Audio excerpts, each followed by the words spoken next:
Hey everyone, it's Nightharrow here, and today what I want to talk about is the new class, the Arcanist, specifically the tank role. Now, if you saw my video on the Arcanist healer, you'll know that it's in kind of a rough spot. There's not really a whole lot of reason to use Crux at all, which is a new mechanic that they've introduced. And I just want to say that the tank is in a much better situation. And honestly, it feels like they spent all the time focusing on the Arcanist tank and less on the other classes, so bummer for them, great for us. Let's just roll with it. Alright, so let's go ahead and talk about it. Let's get in here. So first off, we've got Runic Sunder, which is a class taunt. That's a new thing that no other class in ESO has, so that's really cool, something different, something unique for them. Pretty exciting. Not only does it taunt, it also reduces the target's armor by just under 2,000, it's 1,900, and you gain that much armor. Now that's pretty cool. The issue that you'll generally find with the Arcanist, I think, is that overall their base stats, so their max health, is going to be a little bit lower than you might typically find.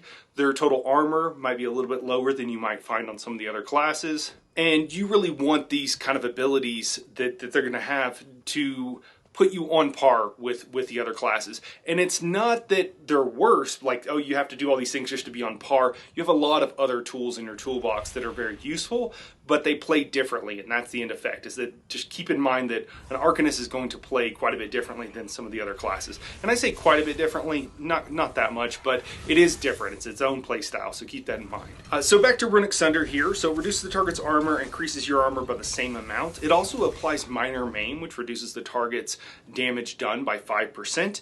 That's cool. It's a nice thing to have, particularly for 4-mans. Now, typically you would get that from either a Nightblade Shade, Low Slash, there's a bunch of other sources of minor maim. So there's a lot of other places. Brittle will do it, which we're already going to be applying, so probably it's a little redundant. We don't actually need it, but it's still something nice to have, particularly for those 4-man situations. The other thing it does is it generates Crux, which you can generate up to 3 Crux. Those are the floating triangles that you'll see going around. It's just a new mechanic, just like the Necromancer had or has bodies that they can use, different corpses and everything.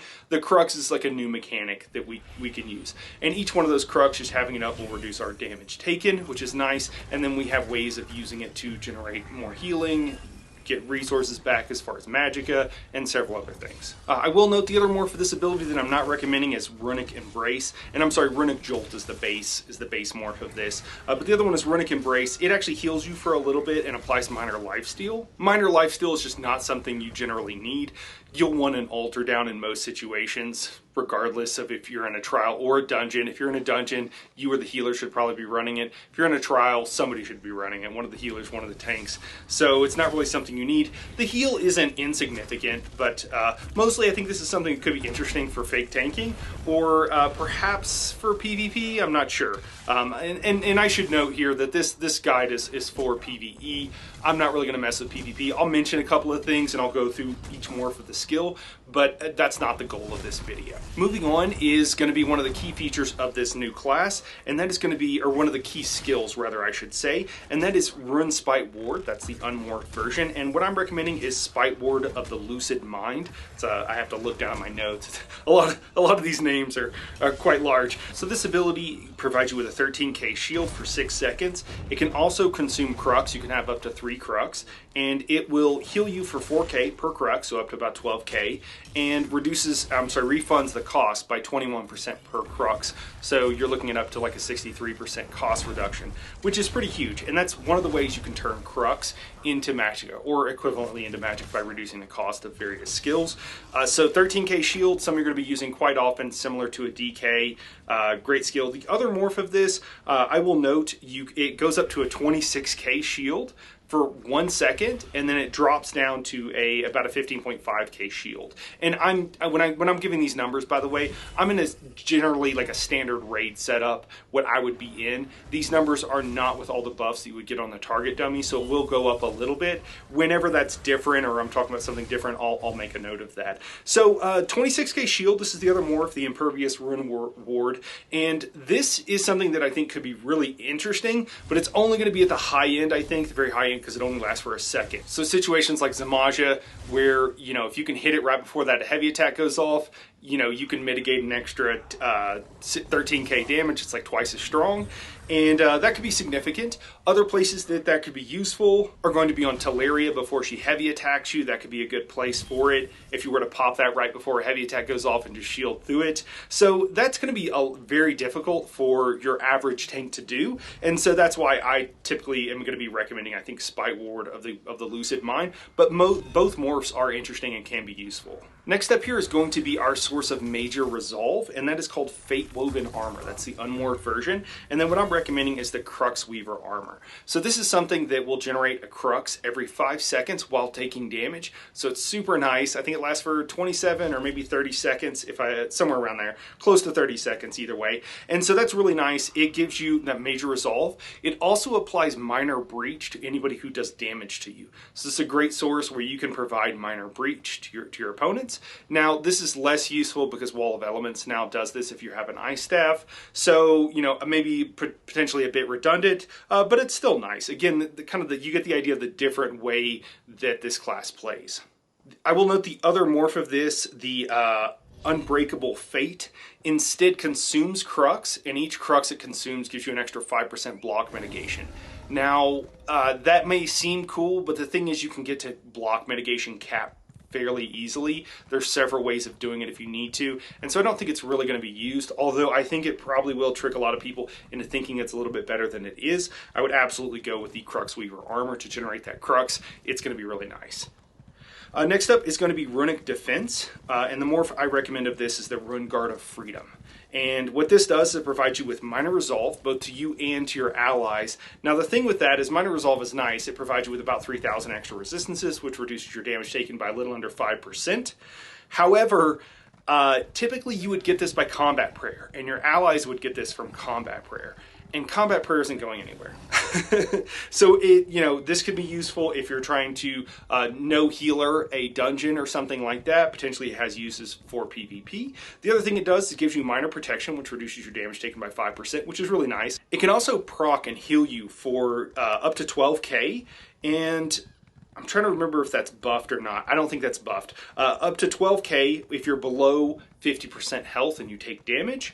When it does that, it does consume the minor protection, so your minor protection goes away, but it heals you basically what you would use for your standard heal for about 12,000. So most, that's about the average middle of the road for a tank heal is about that 12,000 range, and it can vary a bit, but just go with me here. The other thing that happens whenever that heal goes, so you take damage when you're below 50%, and I have to play with this more. I believe it's when you're below 50%, not if it drops you below 50%. And what it does is it also gives you another 2,700 armor. Now, I mentioned that your base armor attributes on a Arcanist tank are going to be a little bit lower. I was sitting at about 30,000, and I'm normally basically at cap with most of my other builds in the same setup, and I need to look through that. Take this with a grain of salt, right? This is my first take on this. It's only week 2 of the PTS. But what I'm finding is that basically that'll put you at cap or very close to it if you have what I would consider my standard setup, my standard build. So what this means is that above 50% you'll take a little bit more damage. Below 50% you'll take less damage. It procs for a number of seconds. It's interesting. Again, it's different. I would really like to be at resistance cap anyways, and I think that's what most of us are going to do on hard-hitting fights, is we're going to build for that resistance cap. But if you're just an average tank, or if you're not really worried about it in easier content, I think this works really well, and it's going to be nice to kind of cap you out and not make you build for that resistance like you might with some other builds. So that's kind of cool and something that's kind of interesting. It also provides you with CC immunity for 6 seconds after that, whenever you take that damage, and it consumes the minor protection. So that's useful. I think it'll mostly just be like, oh, that's nice. Like the Reef Guardians might be a good place. There might be a few other places where this could be useful, but it's kind of a nice to have. I'm sure there are PvP applications for these kind of things, though, absolutely. The other thing, the other morph here is going to be Rune Guard of the Still Waters. All that does is it immobilizes... I can't talk today. Rune Guard of the Still Waters is the other morph, and all that does is it immobilizes enemies around you after a number of seconds. This is not something you'll use in most trials. I don't think it's going to be super useful. You're not going to want to remorph that for even for dungeons typically. So I think only PvP applications with that. Moving on here, Rune of the Eldritch Horror. So we're going to choose the Rune of the Colorless pool here for this morph, and I know these are these names of these skills, we're going to have to come up with some abbreviations for them. But what this does is it provides you with a couple of things. One is it'll fear opponents, and then it'll apply both minor vulnerability and also brittle to your opponent. So obviously, if you're in a trial setting, it's not going to fear them, because most things are fear immune in a trial setting. If you're overland, this works really well for just like stopping a trash mob in its tracks. It just stands there for a very long time. But the reason you're going to want to use it, the minor vulnerability you typically get from a warden, it comes from their Fetcher infection, and so you typically don't need that either. So you got fear, minor vulnerability, both of which you're not really going to use in a trial in most dungeon settings. But the other thing it does is the minor brittle, and this is really cool because this is one of the few places where, really the only that I can think of, where you can just simply apply minor brittle. Normally there's this convoluted, you have to do damage with an ice staff and proc the chill status effect, and that is equivalent to applying brittle when you have an ice staff, and it's needlessly complicated. But this is a cool way. It applies it for, I believe, 15 seconds. You can cast this ability, it procs on the opponent, works really well. You are going to have some timers because it doesn't actually show up on the skill for your minor brittle. So, you know, PC people, this will be really easy. Console folks, I'm sorry, it's going to be another thing. It's going to be a little bit challenging, but it's every 15 seconds. So even if you're casting every 10 or so, you're going to make sure you're going to keep really good up times with that. So cool new ability, cool way. That's another way they're playing a bit different than many of the other classes. So Rune of the Colorless pool, I think something definitely we're going to be using. The other version of this, the Rune of the Uncanny Adoration, just snares the opponent for a bit longer, or I'm sorry, snares them in addition to fearing them. Again, overland, maybe PvP, that has an application, but not really for PvE, I don't think. And then this actually comes to the last skill in our skill line, and that's going to be our ultimate. And Gibbering Shield is the unmorphed version of this. And then the morph version that I'm recommending this is Gibbering Shelter. So this provides us with an 86k shield, which is significant. And that shield is going to only eat up 60% of the damage we take. So we'll still be taking 40% of the damage, which honestly is kind of a bonus. It allows the shield to last for longer because we're going to be able to heal through some amount of damage in most situations, unless you're just like trying to cheese some mechanics, and then really you got to go with the DK with their Magma Shell. DK, Magma Shell is just broken. The shield lasts for 10 seconds. And then, you know, the morph of this, when you take damage, it can apply a damage shield to your allies.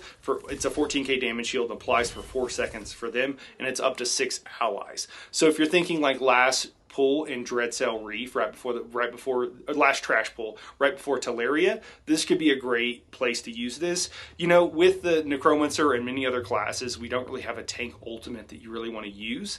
And so this is really nice to actually have one for survivability. So this is a really nice like survivability ultimate that you will absolutely want to use or could use in a lot of different situations. You know, right before Basai in Veteran Rockgrove, that last trash pull before Basai, that could be a great place for this to help keep your allies, because that dot hits really hard on your allies as well as yourself. So there's a lot of places I think it's going to be really useful. It's not DK level broken where it's just like you can't die, but I think it's going to be good enough, and it can help your allies as well, so that's pretty cool. I will note that the other morph of this goes up to 100k shield. I just don't think you need the extra 15k, and I think it being to, you know, shield your allies as well is a huge advantage, and so that's why I recommend it. Alright, so let's talk about the Curative rune forms. So this is probably the elephant in the room that we haven't talked about yet. So Vitalizing Glyphic. This is an ultimate that it gives you 200 weapon and spell damage to you and all of your allies. It's a 15 meter radius, so it's quite large. There are 2 morphs of this. I think both are fine for PvE. I don't really understand why the difference in the 2. Maybe one of them will scale up to a little bit bigger heal or maybe weapon and spell damage. I need to play with it some more. I haven't really had a chance to try it and actually see what it does in content. I've had a chance to try it, but not like actually analyze what it does. But the idea is this lasts for 15 seconds. It provides the 200 weapon and spell damage, and it's just a buff for your group. It also heals them for a bit. One morph, it starts at 50% health, and then as you heal it, or anybody in your party heals it, it gets a stronger heal, and I'm not sure if it gets stronger weapon and spell damage. I guess that would be the preferred version if it actually does increase the weapon and spell damage. The other morph heals when you do damage to it, which is kind of weird. It scales up, and it starts at 70% health. So that's the only 2 difference between these different things. So I would recommend going with the healing just in case it does scale. And of course, I'll follow up with this at a later date, hopefully.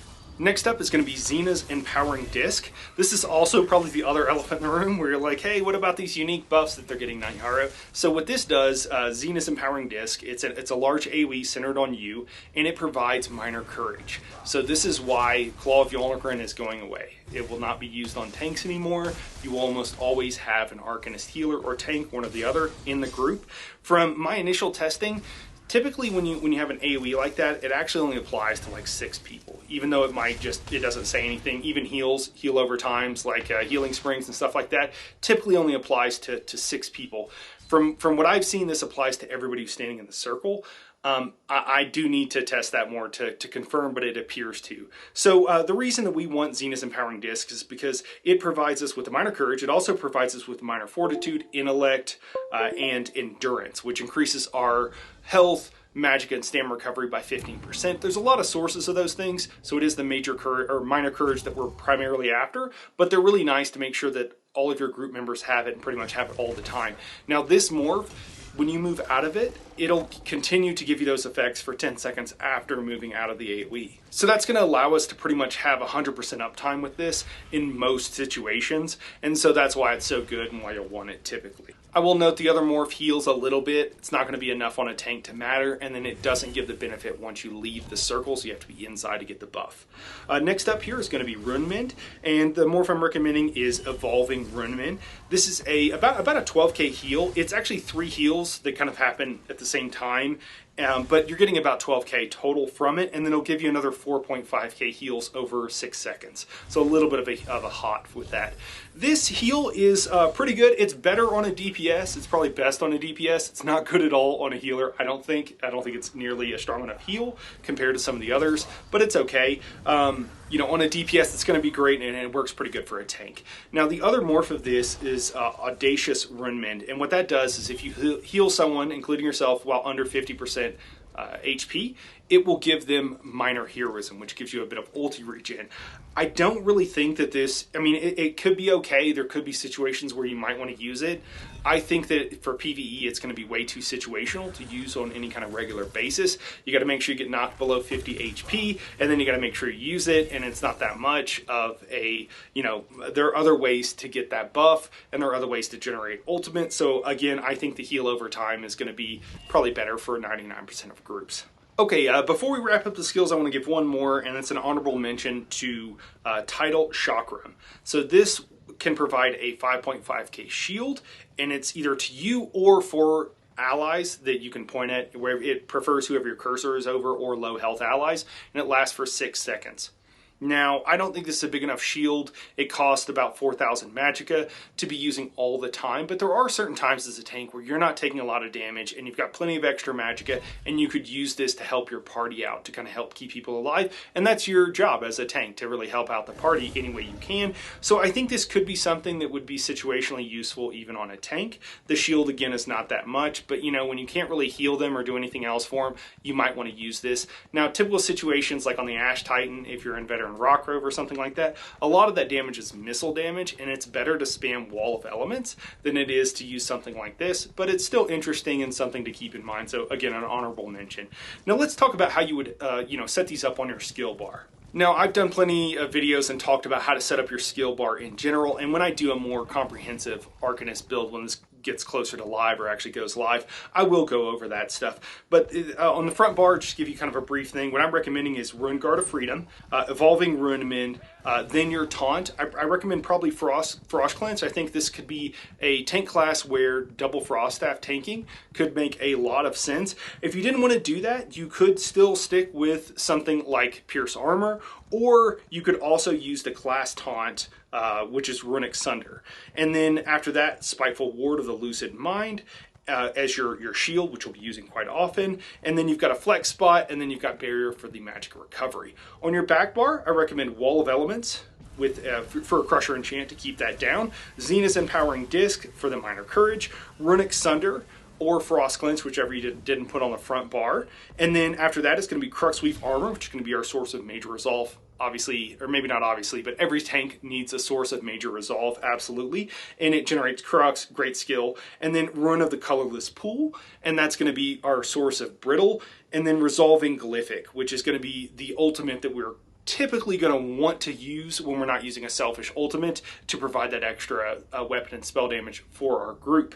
Now, I will note with that setup, what I just told you, you have no source of major breach. So you could use Caltrops if you had a flex spot, or more likely if you have a Necromancer in group, if they have the proper morph of their Boneyard, that'll be a source. Also, Wardens can provide it with their shocks. There's a lot of ways to get it. So just keep in mind, you absolutely want that in a group, but if you have it from some other source, you don't actually need to be the one doing it. And you could set up with a situation where you don't actually need to use a sword and board pretty easily with this tank.